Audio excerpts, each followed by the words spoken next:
Saudações imperialistas e monarquistas, sejam bem-vindos ao Conde Nerd. Hoje trazemos a batalha icônica entre os Dons Carlos I da Inglaterra versus Dom Pedro I de Portugal. Carlos I foi rei da Inglaterra de 1625 a 1645. Segundo filho do rei Jaime I e Ana da Dinamarca, Carlos assumiu o trono depois da morte de seu pai, já que seu irmão mais velho, Henry, também havia morrido. Nasceu na cidade de Fifeshire, Escócia, em 1600. Depois de coroado, Carlos se casou com Henrietta Maria, irmã do rei francês Luís XIII. Assim como seu pai, também defendia o absolutismo. Assim que se tornou rei da Inglaterra, Carlos foi obrigado a assinar a Petição dos Direitos, um documento que proibia a coroa de convocar o exército ou adotar medidas econômicas sem a aprovação do parlamento. Os ingleses enfrentavam uma crise econômica oriunda de uma vitória sobre a Espanha em 1588, quando, governada pela rainha Elizabeth I, a Inglaterra investiu mais dinheiro do que podia na manutenção de seu exército. Carlos, autoritário como o pai, descumpriu o documento e sua postura não agradava aos ingleses. Além de tentar impor aos escoceses, em sua maioria, presbiterianos, a prática do anglicanismo, sancionou uma antiga lei de cobrança de impostos chamada Ship Money.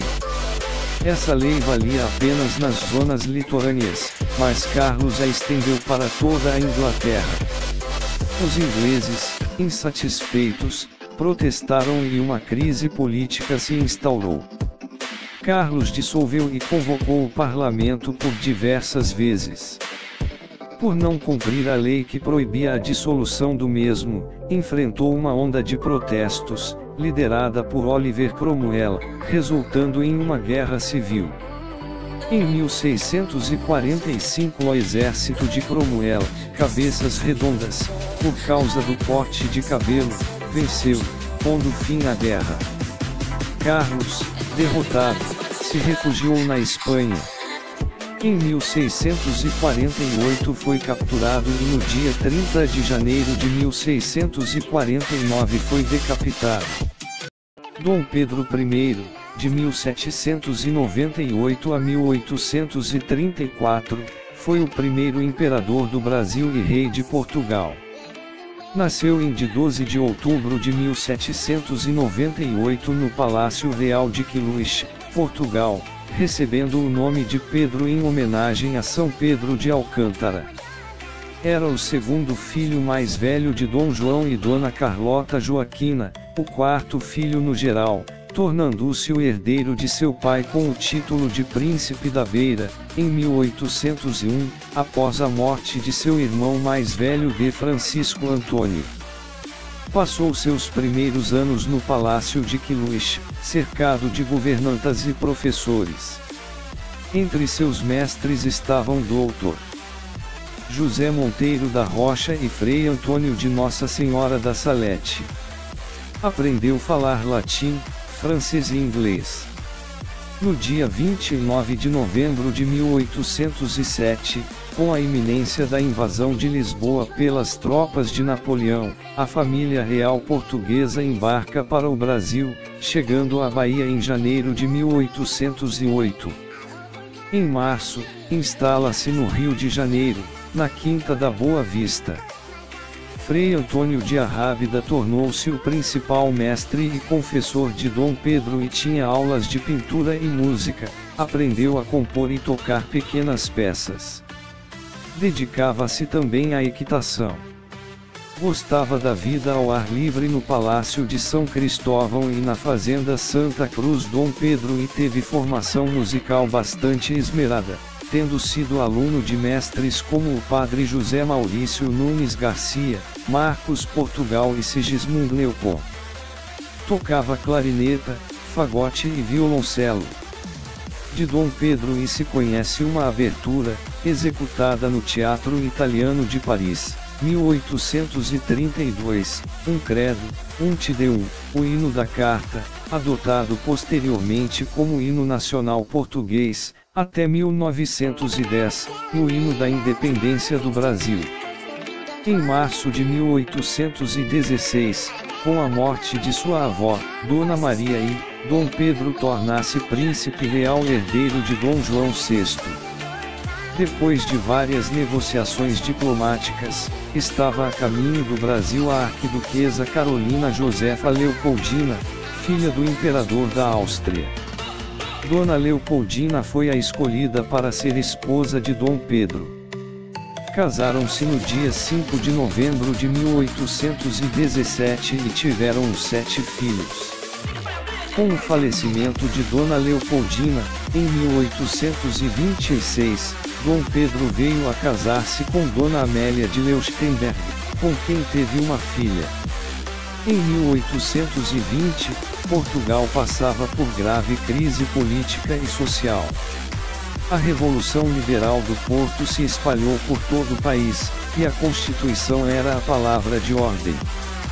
Dom João VI retorna a Portugal em 26 de abril de 1821, ficando Dom Pedro como príncipe regente do Brasil. A Corte de Lisboa despachou então um decreto exigindo que o príncipe retornasse a Portugal. O decreto vindo da corte provocou grande desagrado popular. Um abaixo-assinado com 8.000 assinaturas foi levado a Dom Pedro, solicitando sua permanência no Brasil. No dia 9 de janeiro de 1822, cedendo às pressões, Dom Pedro declara: como é para o bem de todos e felicidade geral da nação, estou pronto. Diga ao povo que fico. O dia do fico era mais um rompimento com Portugal. A atitude de Dom Pedro desagradou a corte portuguesa, que suspendeu o pagamento de seus rendimentos. José Bonifácio foi escolhido para chefiar seu novo ministério. Com a popularidade cada vez mais em alta, quando viajava de Santos para a capital paulista, recebeu uma correspondência de Portugal, comunicando que fora rebaixado da condição de regente a mero delegado das Cortes de Lisboa. O grito da independência em 7 de setembro de 1822, junto ao Riacho do Ipiranga, Dom Pedro rompeu definitivamente com Portugal com o histórico brado de independência ou morte. De volta ao Rio de Janeiro, Dom Pedro foi proclamado imperador constitucional do Brasil. A cerimônia teve lugar no Campo de Santana.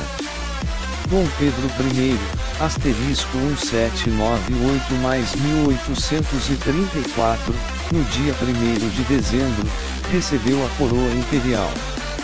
Em 1823, a Assembleia Constituinte iniciou suas atividades.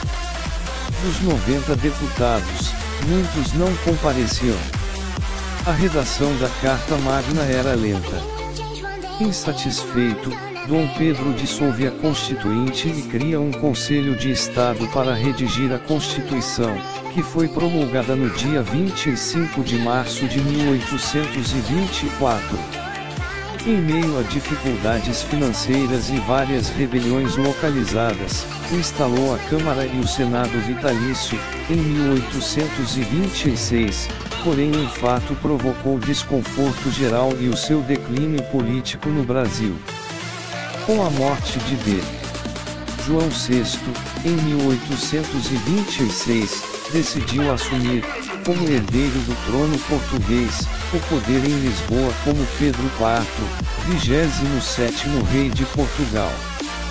Dom Pedro foi a Portugal e, constitucionalmente não podendo ficar com as duas coroas, instalou no trono sua filha primogênita, Maria da Glória, como rainha de Portugal, nomeando como regente seu irmão, Dom Miguel.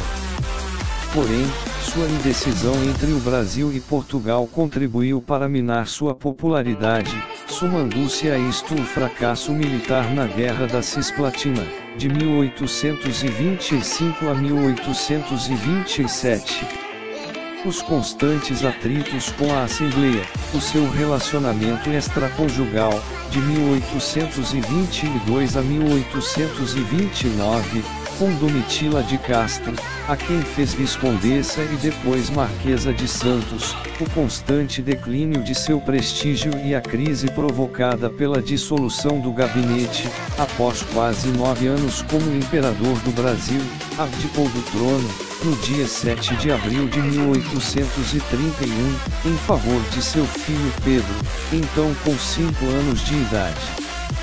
Voltando a Portugal, com o título de Duque de Bragança, assumiu a liderança da luta para restituir à filha Maria da Glória o trono português, que havia sido usurpado pelo seu irmão, Dom Miguel, travando uma guerra civil que durou mais de 2 anos.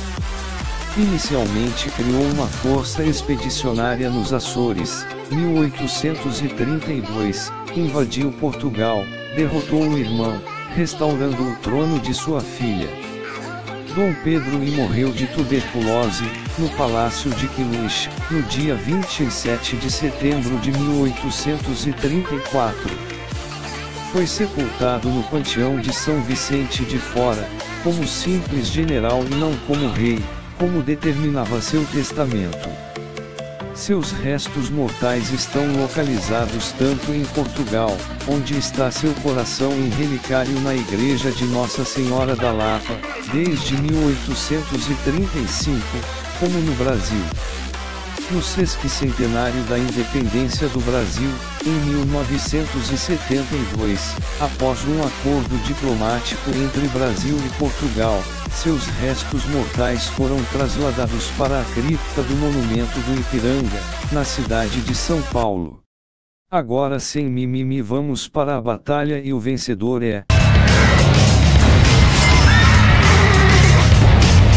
Conclusão final: Dom Pedro I vence. Ele já venceu uma revolta que foi a República Absolutista. Já Carlos I não conseguiu fazer um bom governo e não resistiu à revolução, tendo fugido para outro país, mais capturado e decapitado.